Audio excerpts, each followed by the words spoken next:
Tin chính trong tuần. Hầu hết lãnh đạo Fed ủng hộ tăng lãi suất chậm lại và ủng hộ mức tăng lãi suất thêm 0,5% tại cuộc họp sẽ diễn ra vào ngày 13-14 tháng 12. Nhiều ngân hàng như Techcombank, VPBank, Sacombank đều đã tham gia cuộc đua huy động và đẩy lãi suất lên trên 9% một năm. Thủ tướng cho biết vấn đề trái phiếu doanh nghiệp không thể không xử lý, càng để lâu càng ảnh hưởng.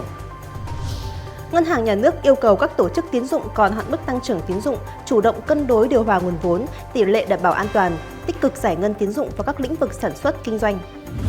Kính chào quý nhà đầu tư đã đến với bản tin tuần của chứng khoán NH Việt Nam. Quý vị vừa điểm qua một số tin tức chính trong tuần vừa rồi. Vâng thưa anh Hoàng, thông tin quan trọng nhất trong tuần qua chắc chắn là về cuộc họp của Bộ Tài chính về thị trường chứng khoán cũng như là trái phiếu doanh nghiệp. Vậy thì anh có thể cập nhật nội dung cuộc họp cũng như là một số thông tin về thị trường trái phiếu tại Việt Nam được không ạ? Trước hết là về nội dung cuộc họp thì trong cuộc họp đó các doanh nghiệp đã đưa ra một vài đề xuất để có thể tháo gỡ cho những khó khăn về thị trường trái phiếu doanh nghiệp ở thời điểm hiện tại. Tuy nhiên thì có vẻ như là các cái đề xuất này hầu hết thì đều không được sự đồng thuận cũng như là đồng tình từ phía Bộ Tài chính. Do đó thì có thể nói là về trái phiếu doanh nghiệp trong vòng một năm tới sẽ vẫn rất là rủi ro. Còn về cập nhật một số các cái dữ liệu liên quan đến thị trường trái phiếu thì mọi người có thể nhìn vào biểu đồ. Tức là thì trong tháng 10 chỉ có duy nhất một đợt phát hành trái phiếu thành công thuộc về công ty núi pháo của tập đoàn Masan với giá trị khoảng tầm 210 tỷ thôi. Và ngoài ra từ tháng 6 năm 2022 đến nay thì giá trị phát hành trái phiếu liên tục giảm.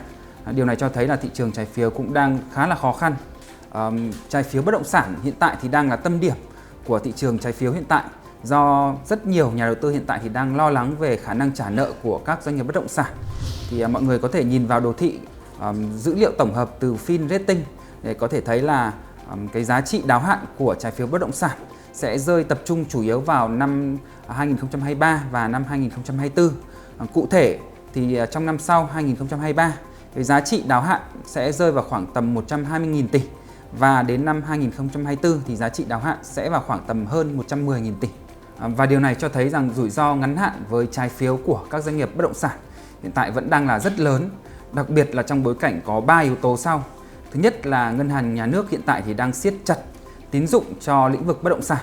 Thứ hai là Bộ Tài chính trong cuộc họp tuần trước thì cũng đã nhấn mạnh rằng các doanh nghiệp bất động sản phải thực hiện việc là giảm giá bán của bất động sản để có thể bán được hàng, tăng thanh khoản và thu hồi dòng tiền trả nợ trái phiếu.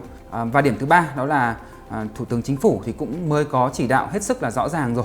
Đó là trái phiếu doanh nghiệp là vấn đề không thể không xử lý, càng để lâu càng để lại những vấn đề phức tạp.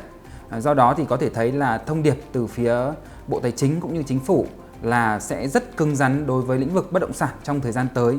Do đó thì trong năm sau, năm 2023, khả năng mà sẽ có một vài doanh nghiệp bất động sản rơi vào tình trạng phá sản thì mình nghĩ là điều khó có thể tránh khỏi.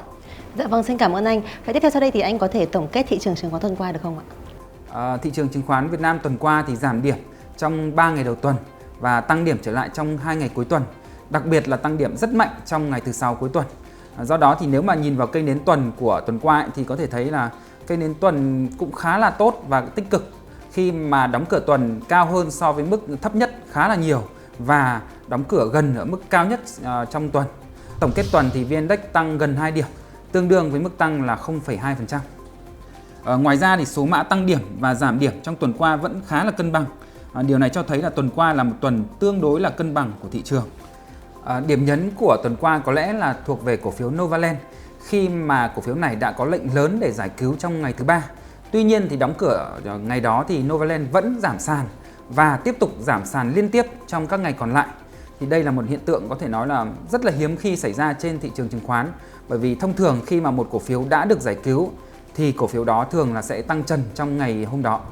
Các nhóm ngành tăng điểm tốt là dầu khí, xây dựng và hàng tiêu dùng.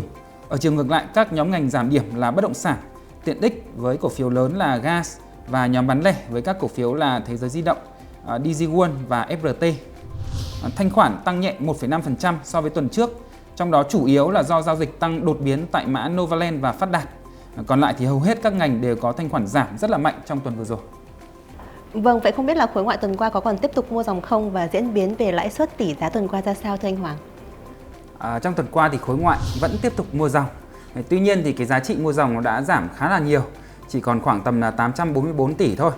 Các mã được mua nhiều đó là Hòa Phát, quỹ ETF VN Diamond, Vinamilk, BIDV và MBB.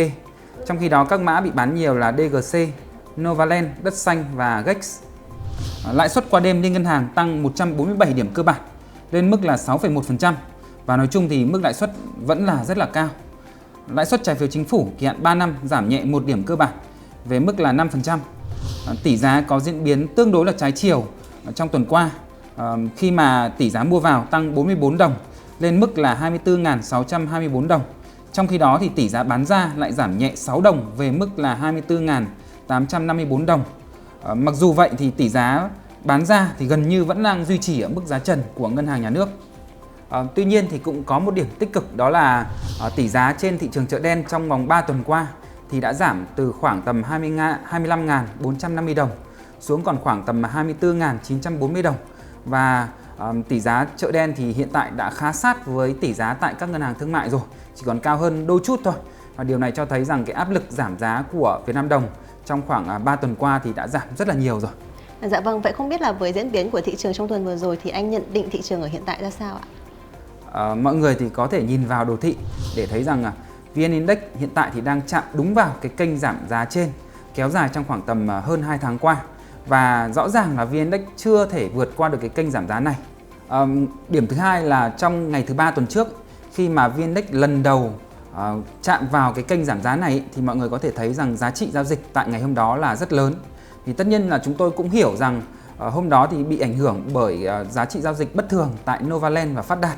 Tuy nhiên thì chúng tôi cũng làm một phép tính, đó là loại bỏ toàn bộ giá trị giao dịch của Novaland và Phát Đạt của ngày hôm đó ra, thì tổng giá trị giao dịch trên sàn HOSE hôm đó vẫn rơi vào khoảng tầm 11.447 tỷ, tức là tăng khoảng tầm 54,4% so với ngày trước đó. Và do đó thì cái áp lực bán trong tuần này dự kiến sẽ là rất là lớn. Ngoài ra thì VN Index hiện tại cũng đang đối mặt với cái vùng kháng cự rất là mạnh từ khoảng tầm 970 điểm đến 1.000 điểm. Trong đó thì 970 điểm là cái vùng tương ứng với cả cái kênh giảm giá và cũng là đường MA20. Ngoài ra thì cái 1.000 điểm thì là cái ngưỡng kháng cự tâm lý của VN Index. Nói tóm lại thì là VN Index đang ở vùng nhạy cảm với áp lực bán lớn, và tuần này sẽ là tuần quyết định để xác định cái xu hướng tăng ngắn hạn của VN Index. Và liệu VN Index có thể vượt qua được cái ngưỡng kháng cự này không thì theo cá nhân mình nó vẫn đang là hết sức là 50-50. Tất nhiên là hiện tại thì thị trường chứng khoán Việt Nam đang có một số các cái điểm tích cực. Thứ nhất là về định giá đang thấp lắm rồi. Thứ hai là chứng khoán thế giới thì cũng đang khá là tích cực. Cụ thể là thị trường chứng khoán Mỹ hiện tại đã tăng điểm khá tốt và chỉ còn giảm khoảng tầm 8% so với đỉnh thôi. Tuy nhiên thì chúng ta vẫn còn có một vài các cái điểm tiêu cực mang tính nội tại của nền kinh tế. Ví dụ như là thị trường trái phiếu đang rất là khó khăn. Thứ hai là siết chặt tín dụng. Thứ ba là thiếu hụt dòng tiền ở rất nhiều doanh nghiệp. Do đó thì theo mình, hành động hợp lý của nhà đầu tư lúc này đó là bán ra để chờ diễn biến của thị trường tại cái vùng kháng cự. Nhà đầu tư nếu mà có tiền thì cũng chưa nên mua vào vội. Chúng ta cũng nên nhớ rằng trong khoảng tầm 3 tháng qua thị trường chứng khoán lúc mà giảm thì giảm cực kỳ sốc, thậm chí có thể giảm sàn trong nhiều phiên liên tiếp. Do đó thì việc chúng ta thận trọng tại các cái ngưỡng kháng cự mạnh như vậy thì cũng là việc hết sức là hợp lý thôi. Dạ vâng, rất cảm ơn những nhận định và chia sẻ vô cùng giá trị của anh ạ. Với những nội dung vừa rồi từ chứng khoán NH Việt Nam, chúng tôi hy vọng đã mang đến những thông tin hữu ích giúp quý vị có thể xây dựng được chiến lược giao dịch hiệu quả trong tuần này. Bản tin của chúng tôi được phát vào thứ Hai hàng tuần trên kênh YouTube Chứng khoán NH Việt Nam. Hãy đăng ký theo dõi kênh và nhấn vào chuông thông báo để có thể đón nhận những thông tin sớm nhất.